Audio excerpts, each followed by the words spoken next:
పెద్దలు ఈ జిల్లా ఇన్ఛార్జ్ మంత్రి గౌరవనీయులు వివేక్ గారు, మరొక సీనియర్ మంత్రి గౌరవనీయులు దామోదర్ రాజనరసింహ గారు, పొన్నం ప్రభాకర్ గారు, పొంగులేటి శ్రీనివాసరెడ్డి గారు, పిసిసి అధ్యక్షులు ఎమ్మెల్సీ గారు గౌరవనీయులు మహేష్ కుమార్ గౌడ్ గారు, ఆయిల్ ఫెడ్ అధ్యక్షులు రాఘవరెడ్డి గారు, గౌరవ శాసనసభ్యులు, శాసన మండలి సభ్యులు, వేదిక మీద ఉన్నటువంటి అన్ని వర్గాలకి, అన్ని రంగాలకు సంబంధించినటువంటి అధికారులకి, మా జిల్లా కలెక్టర్ గారికి పేరు పేరున ఈ కార్యక్రమంలో పాలు పంచుకుంటున్నటువంటి రైతన్నలందరికీ కూడా శుభాకాంక్షలు, అభినందనలు తెలియజేస్తా ఉన్నాను.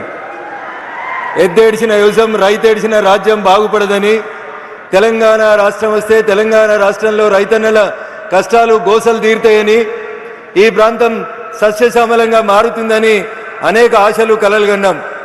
ముఖ్యమంత్రి గారు వచ్చినారు కాబట్టి ఒక 2 నిమిషాలు మా సిద్దిపేట జిల్లా సమస్యలు.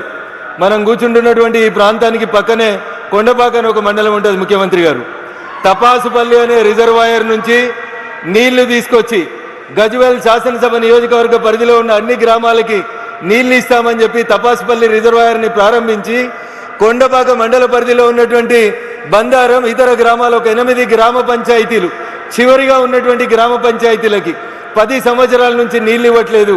గత 1.5 ఇయర్ నుంచి నేను ఎంపీ కలిసిన తర్వాత నీటిపారుదల శాఖ మంత్రికి కొన్ని రిప్రజెంటేషన్స్ ఇచ్చినప్పుడు కొంత ఫైల్ కదిలింది. దయించి అందరికీ నీళ్ళు వచ్చినాయి. చుట్టూ కొండపాక మండలంలో ఉన్న ఒక 8 గ్రామాలకి తపాసుపల్లి రిజర్వాయర్ నుంచి నీళ్ళు వచ్చేలాగా చూడాల్సిందిగా గౌరవ ముఖ్యమంత్రి గారికి ఈ సందర్భంగా విజ్ఞప్తి చేస్తా ఉన్నాను.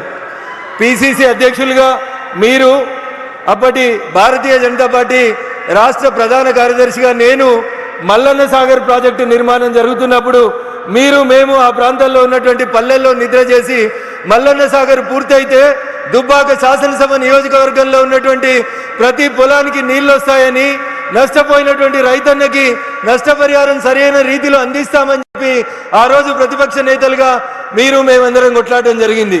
ప్రాజెక్టు నిర్మాణం పూర్తయింది.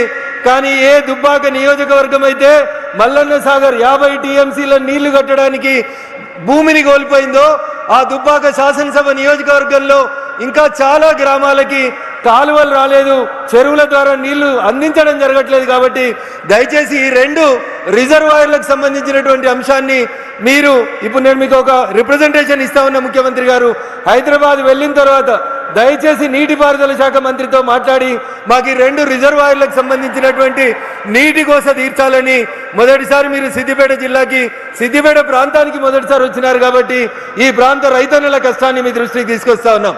ఇకపోతే ఈరోజు కార్యక్రమం రైతన్నలకు సంబంధించిన కార్యక్రమం. ఆయిల్ ఫెడ్ మనం పెట్టుకోవాల్సినటువంటి పామ్ ఆయిల్ మొక్కలకు సంబంధించి మొట్టమొదటిసారిగా తుమ్మల నాగేశ్వరరావు గారు ఖమ్మం జిల్లాలో ఈ పంటని బాగా అభివృద్ధి చేస్తా ఉన్నారు.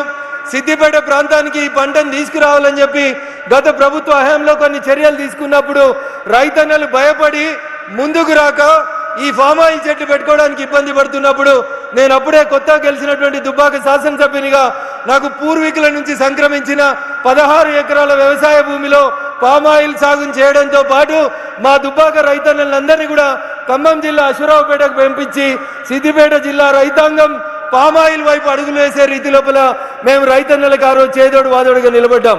అటు భారత ప్రభుత్వం, ఇటు రాష్ట్ర ప్రభుత్వం పూర్తిగా పామాయిల్ మొక్క దగ్గర నుంచి మొదలుకొంటే పంట వచ్చే 4 సంవత్సరాల దాకా భారత ప్రభుత్వం ఒక రైతుకి ఒక ఎకరాకి 4,200 రూపాయలు నగదు ఎట్లయితే ఈ రాష్ట్ర ప్రభుత్వాలు రైతు బంధు, రైతు భరోసాలు ఇస్తా ఉన్నాయో అదే రకంగా పామాయిల్ వేసుకున్న ప్రతి రైతుకి 4 సంవత్సరాలు పంట వచ్చేలోపు ప్రతి ఒక్కరికి ఎకరాకి 4,200 రూపాయలు ఇస్తూ భారత ప్రభుత్వం ఈ పంటను ప్రోత్సహిస్తూ ఉంది.